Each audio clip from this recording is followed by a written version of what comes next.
are the cooling pipes that keep it cool. These are the xenon arc lamps, or mercury vapor, and they emit the light. They reflect off these reflectors, they bounce off of this, and all this light goes.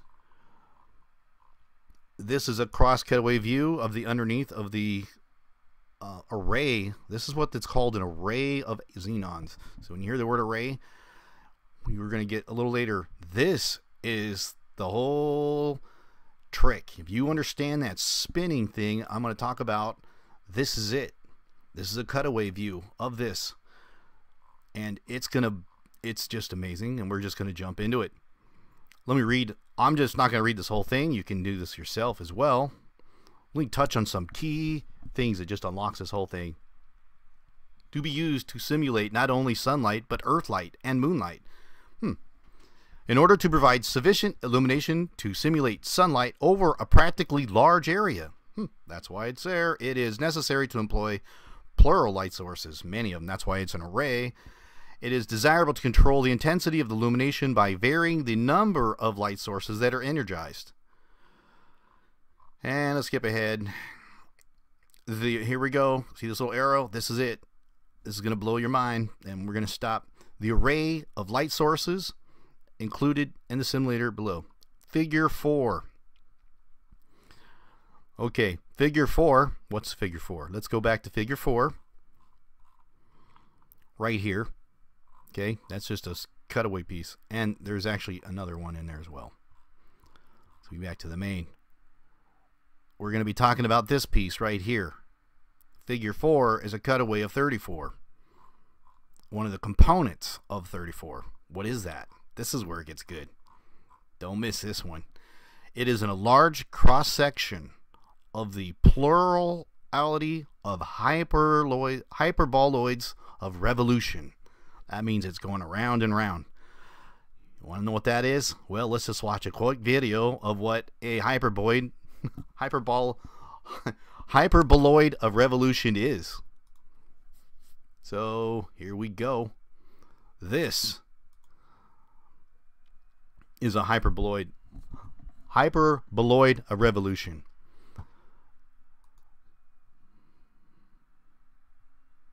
Okay, see that? Now I want you to imagine with me that there was a cluster of these according to the document. So I want you to imagine with me that there is another rod on the other side of this. Not just one side, but the other side. In fact, one here, one there, and probably 6, 7, 8 side, a whole cluster of them. And in this particular, when this thing rotates enough, it would simulate a 3-dimensional hyperbolic paraboloidal shape. So a cluster of these. Now, that little cutaway view we're going to look at is a cutaway view of this, of one of these blades. This is a bar here, so this is for you to help understand what we're looking at here. Okay, so this is a hyperbolic paraboloidal shape. When it spins around fast enough, you get this shape. So, remember those little blade bars things we saw spinning around and around? Well, those are the highly reflective blades that are spinning around and around. They got to be like not just 2, 4, 6, or 8, probably 16, or a cluster of them like it said in the document. Here's the interesting part. So the thing is spinning along the axis of this arrow. The light that's going to be directed is going to be hitting this between those blades. The extra light that comes out that makes it between the light blades comes out on both sides of this thing, as we're going to see in the diagrams. So just like we see these beams of light coming out are actually off the edges coming out of the sides of the hyperbolic paraboloidal shape. And that's exactly what this is. And we see 2 beams, one from each side of the blade. Now, Scott Sion captured this image with his own camera. Let's look and observe what he caught. It's pretty crazy. I'm going to let him play the audio as well. Taken some daily pictures of the sun, and this is the first time that I have ever gotten this type of effect. I took a few of these still photographs and consulted with Dr. Elbers, and she was pretty thrown back at what we're seeing. Okay, so I'm going to mute that, but I also, not that we don't hear from lovely Scott, but I need to talk. So I want to point out some interesting nature of the light that we have. Let me pause this right at any one of the points along this video. I'm going to show that you can clearly see the hyperbolic shape. And what we're looking at here is sun from the sun simulator pointing straight at the hyperbolic shape. Like we see here, the light is entering into one side of this hyperbolic spinning blades, forming this shape, and the remaining light that gets trapped between the blades comes out these sides, coming off of these beams of light. We see those are the spiraling cones of light. There's two of them because there's two sides to each blade. Now, let's continue. And once again, we see footage from around the world of these hyperbolic paraboloidal shapes. A bent camera. In fact, we get to see it flashing across the camera in slow motion. If you haven't seen the slow motion, you can go back and see it again. Those spiraling cones of light, you could see there's nobody behind them. There's nobody smoking, vaping. You'll even watch this in slow motion and notice that smoke, vapor, breath, it doesn't matter. It all goes up. It does not spiral. It does not go down. And it does not move at the speed that this is moving at. No way. Let's just keep watching. I'm going to slow this down. So this is full time. How fast this thing is spinning. It's got a rotation speed. Again, here we look at these cones of light are from the sides, coming out the sides of that paraboloidal shape. And we even get to watch it move across the screen. Did you miss that? That was real-time speed. That's how fast it is. You tell me, what kind of smoke moves that fast? I had to slow this down, quarter speed. Look, let's watch that again. Don't pay no attention to this little lens flare bouncing around. It's a camera. Did you see that spinning? And you're going to see it again. Right there. Let's play that one again. I showed this so many times. The spiral there. You see that? Unbelievable how many people want to say that that's smoke, breath, or vaping. Sorry. That's your spiraling cones of light. Got more proof? It just keeps coming. So let's look at some more evidence of this. Okay, so let's go back over the sun simulator patent. So what we're looking at is a cross view of it. We're looking at this. These are round lenses. And according to the document, this is 25 feet in diameter. And this is 30 inches. Actually, this is 30 inches. And we get to see... Actually, let me go to the highlighted copy. I had to go and re-highlight this.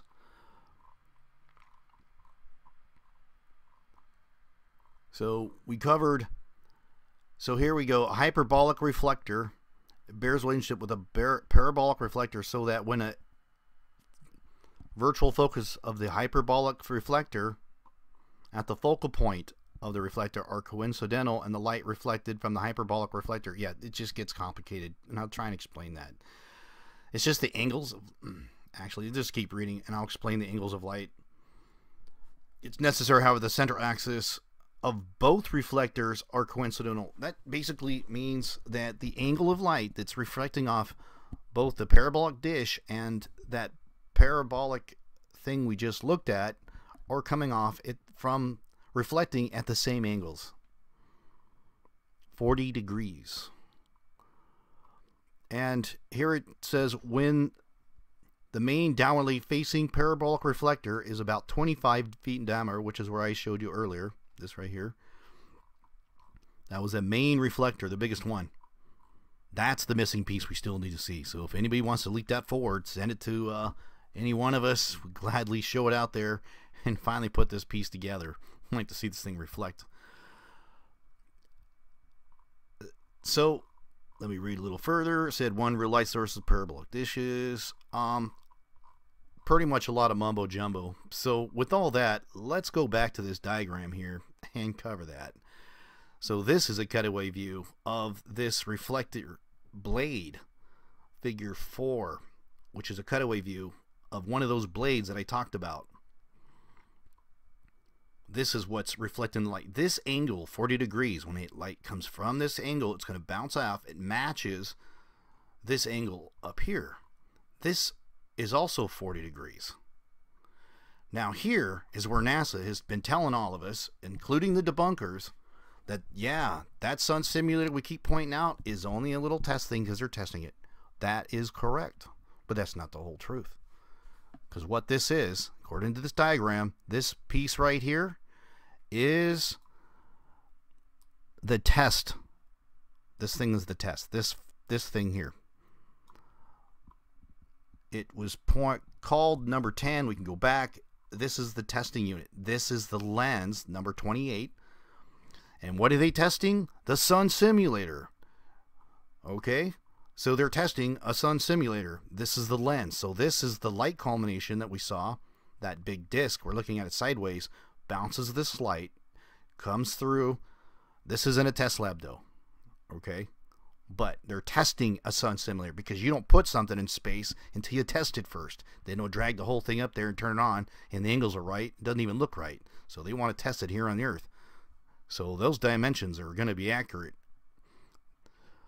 So the light bounces off this. It hits this hyperbolic reflector. It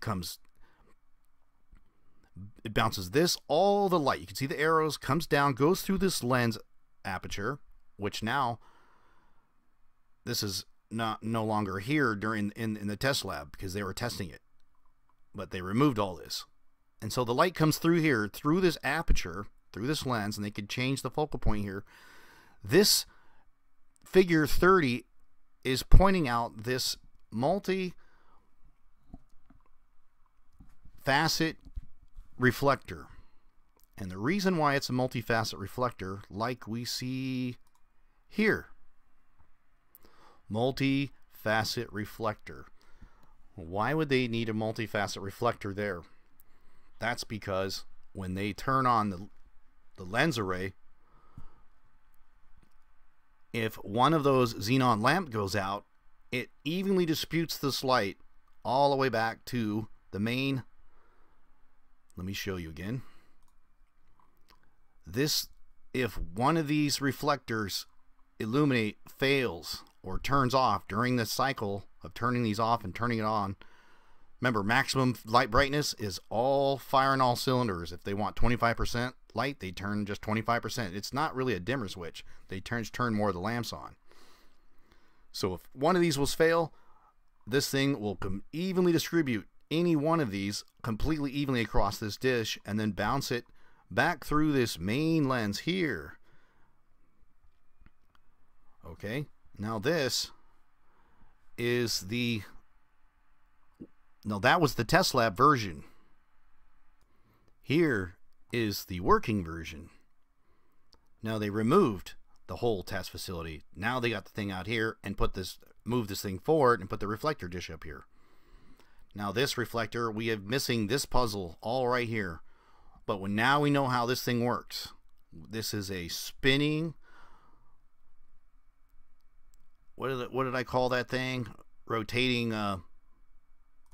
So here's the whole thing. A plurality of hyperboloids of revolution. Now it took this figure 3 is a fragment of the bottom view of the array of light sources. So there's your whole key. When I saw that, I was like, holy smokes, we got him. That's exactly what we're seeing. And so let's look at some more evidence of this parabolic effect. Look at that. Here's our parabolic effect right there. And here we see the sun sideways. This thing's spinning sideways right here. And we got more where that came from.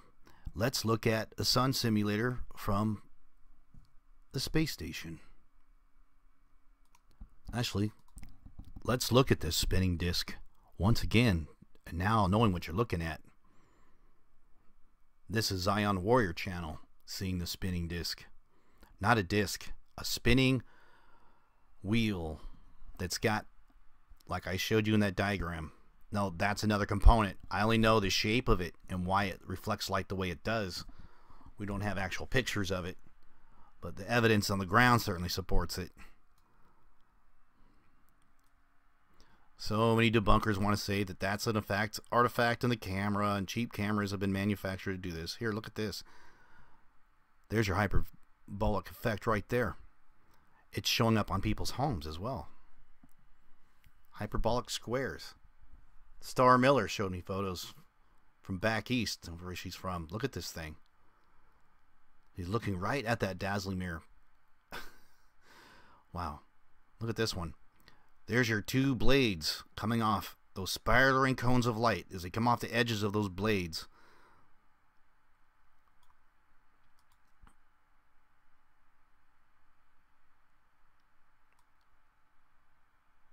And then here we get over in another shot in Australia. There we can almost make out the axis of the spin. This thing is spinning at this angle on this side of the Earth. Remember, we caught this from the space station, so we know the altitude this thing's at. I don't think it's mounted on. I think they repair from it. Unless they've got a second space station that flies around 17 times around the Earth. And check this out too as well. We could see, let me pause this. Sometimes I pass across. That black dot actually appears on this car and on this sign. And as it proceeds to go through the intersection, we look at this spiral, looking at that hyperbolic. I know it's a mouthful, right? And here we see it with a lens in front of that spinning hyperbolic mirror. Think of it as like a turbine. Looks like kind of a jet looking thing, as this thing is spinning pretty quick. And then it creates this.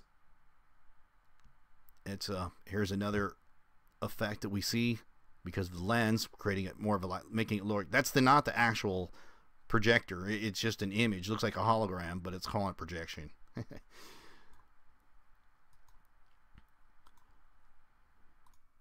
So let's see what this looks like from the space station and some other footage. Look at this electron beam, right? Again, those spiraling cones of light. I know that this is an experience. This has nothing to do with it. Sorry. Here's some footage from the International Space Station. Again, we see the light coming from both sides of this as well. And look at this thing turn off and on as well. Look at that sun. I mean, what is that?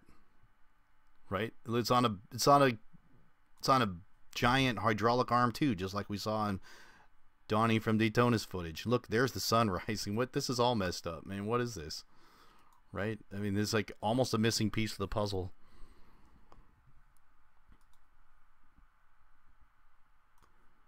Oh yeah, some footage from MB3.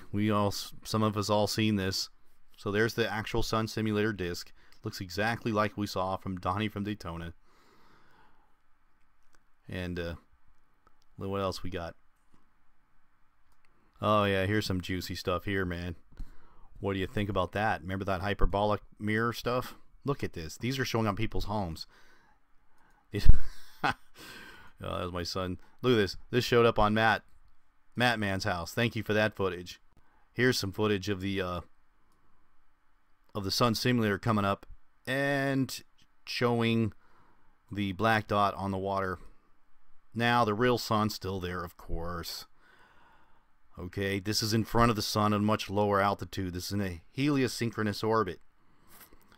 I also want to point out, right here at this point, we all see the sunrise like this. The yellow sun is the real sun. The white sun's the fake sun. As it rises, it pretty much turns completely white. What's wrong with the real sun? Well, it's losing its light. The sun simulator is only creating light, not heat. The heat still comes from the true sun. It's still there. It's not that bad. So don't imply that I was saying that this is there. Here's footage from Matman showing his house, and you don't take footage from something weird. You've been here the whole life and you see X's show up. Look at hyperbolic images. Look at this one. See that? Perfect. It's spinning, and if your house is in line with this thing, you get this reflecting off houses. And it's pretty hot too, by the way. Spiraling cones of light. Remember this footage. There we go. This was on time lapse. And I showed so many times before that this Australian camera has been offline since July. Why would they do that? Look at the shape. It just shows you the curvature. Each one of those blades has like a multifaceted along its blade as well. I'm showing you what that looked like along those blades. There's two beams because, see, it has to be each side of the blade. Let me pull that up again to show you why we even get this feature. See how like the lights all split up there? Watch this. So that is a cutaway of this right there. That's what the sides of those blades are made. Look at the surface, like we see the surface of that. Those guys in NASA. Keep going back and forth. I've got so many photos open on this thing. It's kind of hard. We go back down in this document here. Again, remember, figure 4. And we go, figure 4. It is a large cross section of the plurality, the hyperboloids of revolution. And you can look that up on the internet, and it's doing just what I showed you. That's things spinning around. But it's a cluster of them. It's not just one going around and around. It's probably like 8 of them or 20 of them, depending how big it is. It, judging by the size of the document, we kind of do a proportion. We can figure this out. It's not that hard. Let me open up that document again. So, according to the document, this was the test lab to test the sun simulator. I mean, we can go back and read verse 10 or part 10 right here. This thing is 30 inches across. Okay, it says it right there. And this is 25 feet across. So how big would this little thing be? If this is, that thing's actually pretty small. So if we got this tiny little thing, if this is to scale, that thing's pretty small. So it's just a tiny little hole. I mean, it's 30 inches. I mean, maybe it's not to scale, but it said 30 inches there, so it must be pretty accurate. Okay, remember I talked about this. It does say environmental test chamber 10, okay? And we go back here, and we see what looks like exactly like the sun simulator in the test chamber with the spinning thing outside. So it's testing, and with the lens in front of it to take all this accumulated light, focus it down this beam, and create a sun simulator on the back side to test the sun simulator. Did you get it? Did you see how the NASA wants to spin that? They're acting like they created a sun simulator to test stuff in the sun, like it's in the sun. No, they use the tests. This is the test sun to test the sun simulator before they used it. I mean, think about it. I mean, why would you know? You're not going to put some billion-dollar thing up in space if you don't test it first. So, yeah, so they told you it's just to test the sun simulator. No, it's to test the sun simulator. It's not a sun simulator to test things in the sun. You see the wordplay with these people? Wow. So let's play. Let's just check out Scott's footage again. He got that perfect angle on a nice clear day. No wonder they chemtrail the lights out of this thing so they don't want to see this this paraboloidal thing. And look very careful at this. See how the beams of light are coming off at angles? I mean, what sun does that? What's coming this way and this way? It's coming off at perfect angles. I mean, it should be coming straight at us. Why is it coming off at angles? That's just bizarre, right? Yeah, amazing. Look, let me show you one more. This one here still amazes me that nobody really seems to care about. Let's look at, again, this spinning X that deserves all the attention of the world. This is on a slowed down time lapse in Scotland of a giant X remember, all that spinning thing also goes through another lens. I do know that. I'm going to pause it right when the perfect X forms. That thing must be cooking the side of that cliff, and it went across the house. It almost would have caught it on fire. So please give this a thumbs up. Support us all. We're working hard. I just spent 3 hours going and this, preparing the material and evidence and proof to show you the perfect, with only a couple pieces missing. So thank Donnie and everybody else who's helped that we unraveled this amazing mystery of the sun simulator. You've seen the working footage of it. It's real. And if you don't think it is, you tell me. You got trolls only got a couple of choices. You're going to say that that is CGI, which is pretty pathetic because you can run that through photo editor and you could look at it. It's not Photoshop, or it's not used as a sun simulator. Then prove to me what it's used for. Some Hollywood stunt show in total darkness? Just show me. Late footage, not early stuff, okay? Because I'm sure I wouldn't be a bit surprised if NASA goes and puts on a Hollywood video and say, oh, no, this is what we use to light up Hollywood. Yeah, this is the new lighting system we have. We don't use those umbrella ones like we do anymore. We're just going to do that. Yeah. All right. I think I showed you enough. I think I pretty much thoroughly covered this point by point and breaking this down and the confusion of it. This thing here is the test for this. They put a lens in front of it so they can focus the light, vary the diameter of this beam right here. But this is the test setup. All they had to do is convert this, move this back over, and now I showed you the actual version of it. So please copy, like, and share. Hit that subscribe button. Visit often because they have been unsubbing us, and you know you're on a good channel if you're getting unsubbed. They can't like our channels, and funny things happen when you follow us. So spread this, mirror it, do whatever you want. Have a blessed day.